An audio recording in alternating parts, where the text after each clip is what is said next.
Hi everyone, it's me doctor Anjitha Rajan here. ഞാനിന്ന് സംസാരിക്കുന്നത് tonsil സ്റ്റോണെ കുറിച്ചാണ്. അപ്പോൾ ടോൺസിൽ സ്റ്റോൺ എന്ന് പറയുമ്പോൾ ഞാനിവിടെ ഒരു ഫോട്ടോ അറ്റാച്ച് ചെയ്യാം, അപ്പോൾ എല്ലാവർക്കും മനസ്സിലാവും.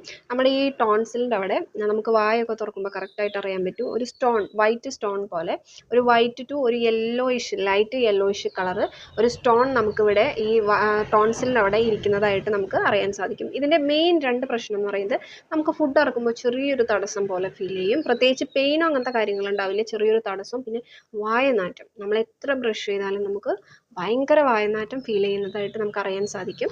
അപ്പോൾ ഇത് നമുക്ക് എങ്ങനെ മാറ്റിയെടുക്കാമെന്ന് വെച്ചിട്ടുണ്ടെങ്കിൽ നമ്മൾ കൂടുതലും ഡെയിലി നമ്മൾ പ്രൊബയോട്ടിക് ഫുഡ് ആഡ് ചെയ്യാൻ ശ്രമിക്കണം. അതായത് നമ്മുടെ ഉച്ചഭക്ഷണത്തിൻ്റെ കൂടെ തൈര്, മോര് ഏതെങ്കിലും ഒന്ന് നമ്മൾ ആഡ് ചെയ്യാൻ ശ്രമിക്കണം. രണ്ടാമത്തെ കാര്യം എന്ന് പറയുന്നത് നമ്മൾ ഫൈബർ അടങ്ങിയ ഫുഡ്, അതായത് നാരുകൾ അടങ്ങിയ ഫുഡ് നമ്മൾ കൂടുതലായിട്ടും കഴിക്കാൻ ശ്രമിക്കണം. ഡെയിലി നമ്മൾ തോരനോ മെഴുക്കുവരട്ടിയോ അങ്ങനെ എന്തെങ്കിലും നമ്മൾ കഴിക്കാൻ ശ്രമിക്കണം. മൂന്നാമത്തെ കാര്യം എന്ന് പറയുന്നത് വൈറ്റമിൻ എ, വൈറ്റമിൻ സി അടങ്ങിയ ഫുഡുകൾ